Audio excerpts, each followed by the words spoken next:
15 de novembro é o Dia Nacional da Umbanda? A Umbanda não nasceu com Zélio, ela nasceu com o povo.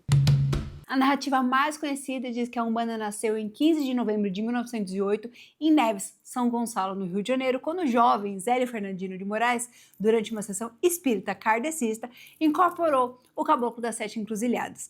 Naquele momento anunciou-se o início de uma nova religião, uma doutrina que unia os pobres, os ricos, os pretos, os brancos, em um mesmo olhar. Mas a verdade mais profunda é que a Umbanda não começou ali.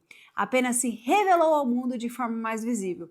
O que se manifestou em Zélio já existia há séculos, espalhado pelos terreiros, quilombos, curas populares e práticas sincréticas que floresciam à margem das igrejas e da história oficial. Antes de Zélio, já havia Umbanda no gesto das benzedeiras, que fazia o sinal da cruz com o galho de arruda, já havia Umbanda e a reza de preto velho, que curava com o olhar e o fumo, já havia Umbanda no canto do caboclo, que ensinava a ouvir a mata, e já havia Umbanda no caminho aberto por Exu, guardião das encruzilhadas, aquele que nunca permitiu que a fé morresse. Muito antes de 1908, o Brasil já era terreiro fértil para o nascimento da Umbanda. Nos séculos 18 e 19, as religiões africanas trazidas dos navios negreiros, especialmente aos cultos bantus e nagôs, se misturavam às devoções católicas impostas pelos senhores e à espiritualidade indígena, que reverenciava a natureza. Surgiram as casas de santo, curandeiras, benzedeiras, pajés e rezadores que atendiam o povo simples com fé, erva e canto.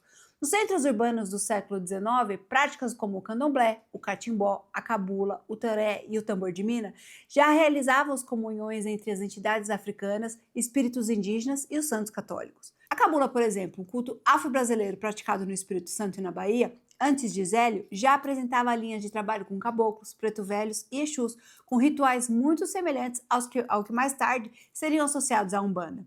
Há também registros que no século XIX, em Pernambuco e Alagoas, existiam os terreiros de linha branca, onde o espiritismo kardecista se misturava com a força dos guias africanos. Quando o caboclo das Sete Encruzilhadas se manifestou através de Zélio, ele não criou algo novo, apenas organizou e deu um nome ao movimento espiritual que já pulsava há muito tempo no coração do povo brasileiro. A Umbanda é, portanto, uma síntese espiritual da formação do Brasil, o corpo africano, a alma indígena, a mente ocidental e o coração mestiço que aprende com todos os caminhos. Zélio foi o mensageiro, não o criador. A mensagem era antiga como o tempo e dizia: o sagrado é de todos, a fé é livre, a caridade é a maior dos cultos. A Umbanda não nasceu de um livro, nem de uma revelação isolada. Ela nasceu do encontro dos mundos, do chão, das senzalas, do verde das matas, do sopro dos ventos e da sabedoria dos rios. Ela nasceu do povo que chorava, rezava e sorria, mesmo quando a liberdade era apenas um sonho. A Umbanda é a religião do coração livre, da mão estendida, da alma que serve e ama. É o templo sem parede, o altar feito de terra, folha e vela. É a força que acolhe, perdoa e transforma.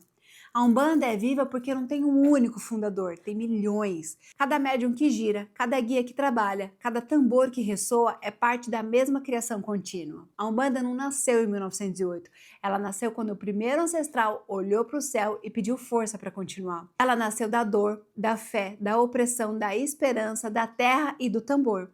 Por isso, dizer que a Umbanda não é de Zélio é reconhecer que ela é do povo e do próprio espírito do Brasil. Ela nasce toda vez que uma vela é acesa com fé. Ela nasce quando um médium se doa. Ela nasce quando um espírito de luz se manifesta para aliviar uma dor.